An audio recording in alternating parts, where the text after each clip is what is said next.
முக்கியமான ரோல் ஏன் கொடுக்கலன்னு கேட்க தெரியாது குழந்தைகளுக்கு. எங்க டீச்சர்லாம் என்ன கூட்டு போய் மரத்துல இருந்து ஒரு குச்சியை உடைச்சிட்டு வாமா, அப்படி சந்தோஷமா வேகமா போய் குச்சியை உடைச்சிட்டு வரும். அப்புறம் தான் தெரியும் என்ன அடிக்கிறதுக்காக தான் அதை உடைச்சிட்டு. ஒரு டீச்சர் கையை வசதிக்கு பையன் சிரிச்சுட்டு சொன்னா, கையெல்லாம் திருக்காதீங்க டீச்சர், நாளைக்கு சர்வீஸ்ல வந்துருவீங்க. ஆசிரியர்களா இருப்பது இந்த சூழலில் ரொம்ப கஷ்டம். ஆசிரியர்களை ஊக்குவிக்கிற போதுதான் பிள்ளைகள் ஊக்கம் பெறுகிறார்கள். சில அம்மாக்கள் பிள்ளைகளோடு சேர்ந்தே படிக்கிறாங்க. இந்த உலகத்திலேயே ஈஸியான விஷயம் அட்வைஸ் பண்றது, உலகத்திலேயே கஷ்டமான விஷயம் அந்த அட்வைஸ் கேட்க.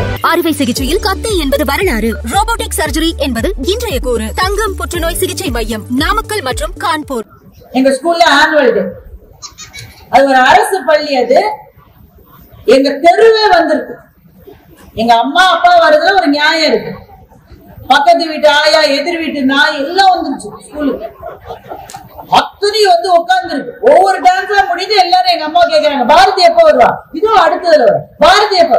கடைசி ஒவ்வொன்னா போகுது, நான் வரவே இல்லை.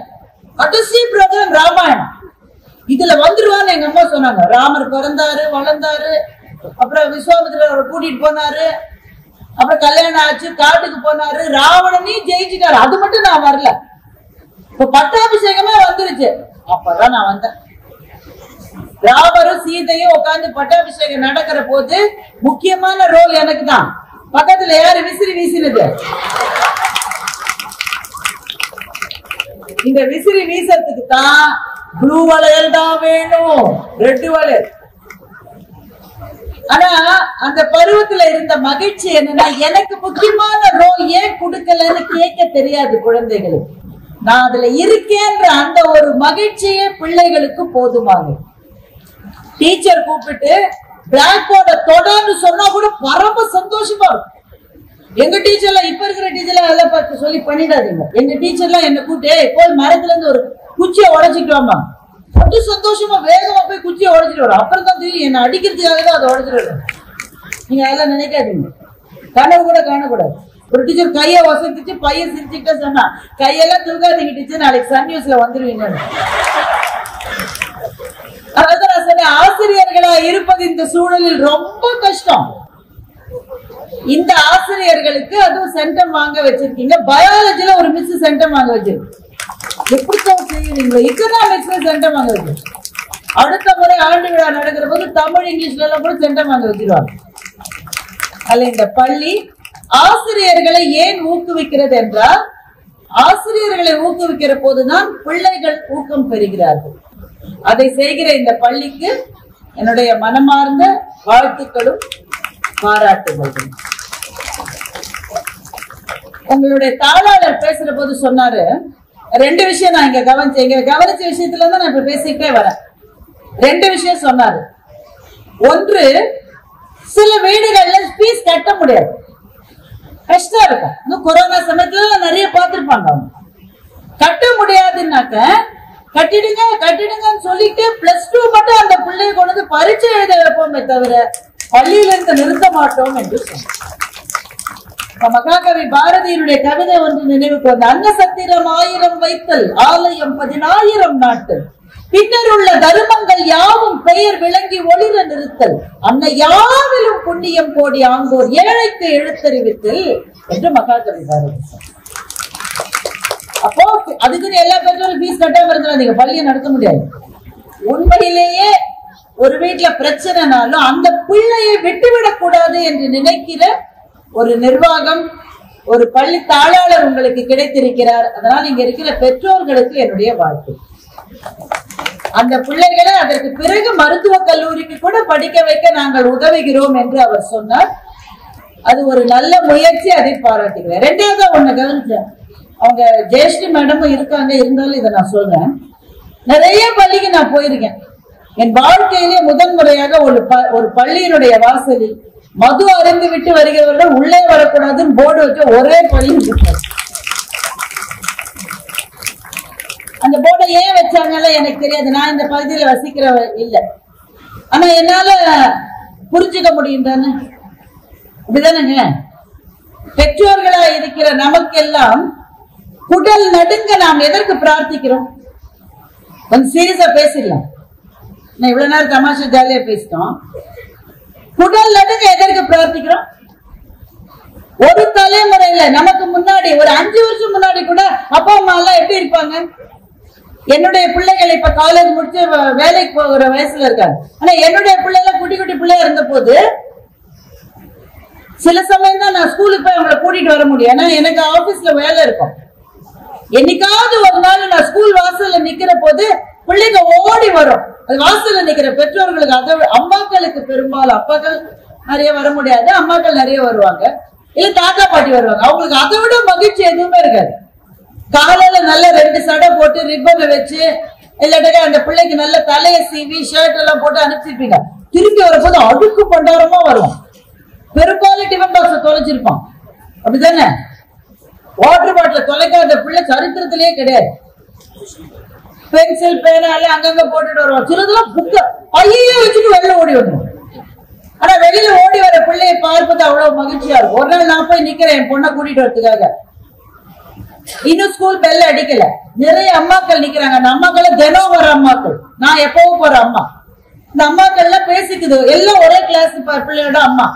ஒரு அம்மா இன்னொரு அம்மாவை கேக்குது, சாப்டர் 7ல 5Cக்கு என்னப்பா ஆன்சர்? 5Cக்கு என்ன ஆன்சர் எனக்கு தெரியாது. அது இல்ல, சாப்டர் 7 எதுன்னு எனக்கு தெரியாது. சில அம்மாக்கள் பிள்ளைகளோட சேர்ந்தே படிக்கிறாங்க. இப்ப அவங்க +2 படிக்கிறப்ப அப்படி படிச்சிருந்தா அவங்க ஸ்டேட் ரேங்கே வந்திருப்பாங்க.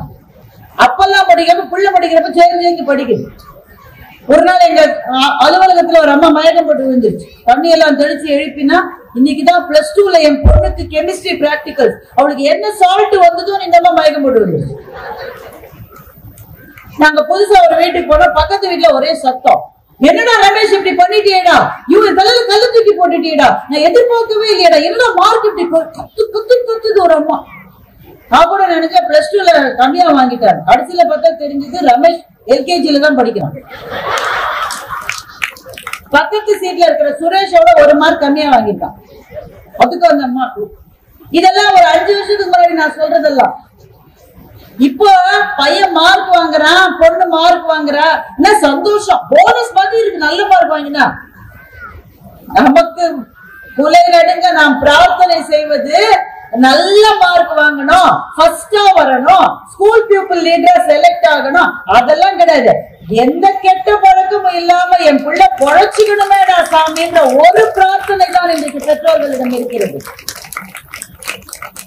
அதனுடைய பிரதிபலிப்பு தான் வெளியில இருக்கிற போர்டு. நல்லா இருந்தா ரொம்ப மகிழ்ச்சி. படிக்கலையா, நீ படிக்கலன்னா கூட பரவாயில்ல சாமி, கெட்ட வழிக்கு நீ போகாம இருந்தா எனக்கு அதுவே புண்ணியண்டான்ற லெவலுக்கு பெற்றோர்கள் இன்றைக்கு வந்து விட்டீர்களா இல்ல? அப்போ சமீபத்துல நான் இப்ப பெரும்பாலும் இந்த சினிமாவை பத்தி எல்லாம் பேசுறது இல்லைங்க. ஏன்னா இப்ப என்ன பேசினாலும் கேமரா பிடிச்சிட்டு 2 பேர் நிக்கிறாங்க. உடனேயே ஒரு தம்ப்நெயில் போட்டு அவர் போட்டுறாங்க. நம்ம சொல்லிருக்கவே மாட்டான், இந்த தம்பி செய்ய மாட்டார், நல்ல தம்பி. ஆனா ஒரு தம்ப்நெயில் போட்டு எவனோ நம்ம பேச வச்சு வாழறான், நாம தான் வாழ முடியல. ஒரு தம்ப்நெயில் போட்டோன்னா கீழே 50 பேர் நம்மள திட்டுறான். அதனால நான் பெரும்பாலும் அதெல்லாம் பேசுறது இல்லை. ஆனா சில சமயம் ஒரு படம் வந்திருக்கு, நான் பேரே சொல்லல, புரிஞ்சுக்கிறவங்க புரிஞ்சுக்குங்க. ஒரு பொம்பளை பிள்ளை எப்படி எல்லாம் கெட்டு போக முடியும்னு ஒரு படம் வந்து ஒத்துருமே பார்க்கலையா டீச்சர் கூட. எனக்கு கும்மிடி பூண்டிக்காரங்க இவ்வளவு நல்லவர்களாக இருக்கிறீர்கள். அப்போ ஒரு பொறுப்பு இருக்குல்ல ஒரு படைப்பாளிக்கு. உங்க வீட்டுல ஒரு பிள்ளை இருக்குல்ல, அப்படி நீ அந்த பிள்ளை அப்படி போதா நீ ஒத்துப்பியா? நீ பெற்றோர்களா இருந்து அதை பாருங்க. அப்பா அம்மா ஒன்று சொல்ற போது நீ சொன்னா நான் கேட்க மாட்டேன், நீ ரொம்ப சொன்னா நான் தற்கொலை பண்ணிப்பேன்னு சொல்ற வசனம் ஒரு படத்துல வந்ததுன்னா அந்த வசனத்தை நம்முடைய குழந்தைகள் நம்முடைய வீடுகளில் சொல்வதற்கு எவ்வளவு காலம் ஆகும்? அதனால இங்க இருக்கிறவங்க யாருக்கும் அட்வைஸ் பண்ண நான் வரல. இந்த உலகத்திலேயே ஈஸியான விஷயம் அட்வைஸ் பண்றது, இந்த உலகத்திலேயே கஷ்டமான விஷயம் அந்த அட்வைஸ கேட்கறது. அட்வைஸ் இல்ல, ஒரு சின்ன ரிக்வெஸ்ட் வச்சுக்கீங்களேன். இந்த உலகத்திலேயே கஷ்டமான வேலை பள்ளி நடத்துகிற வேலை, அதைத்தான் தாளாளர் ஐயா பண்ணிட்டு இருக்காரு. வீட்டுக்கு ஒரு போன் வந்துடப்படாத, தூங்குவீங்க நீங்க. பஸ் இருக்க ஸ்கூல்ல கடைசி பஸ்ல கடைசி பிள்ளை இறங்கி வீட்டுக்கு போனாதான் அவ சாப்பிடுவ. போன பிறகு 2 மணி நேரம் சாப்பிட மாட்டாராம். அது மட்டும் தேன்மொழி மேடம் சாப்பிடாம இருக்கணும். கடைசி பிள்ளை வீட்டுக்கு போறதுக்கு 5 நிமிஷம் லேட் ஆச்சுன்னு வைங்க. வழக்கமா 4 மணிக்கு போகுன்னு வைங்களேன், 4:30 ஏதோ 4:35 ஆச்சு பிள்ளை போல. அவருக்கு எவ்வளவு பிபி இருக்குன்னு நீங்க நினைக்கிறீங்க? பக்கத்திலே அதுக்குதான் பையனை டாக்டருக்கு படிக்க வச்சு பக்கத்திலே வச்சிருக்காரு.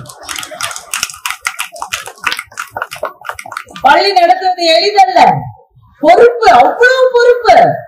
சுற்றி விஷ வித்துக்கள் இருக்கின்றன, அதிலிருந்து பிள்ளைகளை காப்பாற்றணும். அறுவை சிகிச்சையில் கத்தை என்பது வரலாறு, ரோபோட்டிக் சர்ஜரி என்பது இன்றைய கூறு. தங்கம் புற்றுநோய் சிகிச்சை மையம், நாமக்கல் மற்றும் கான்பூர்.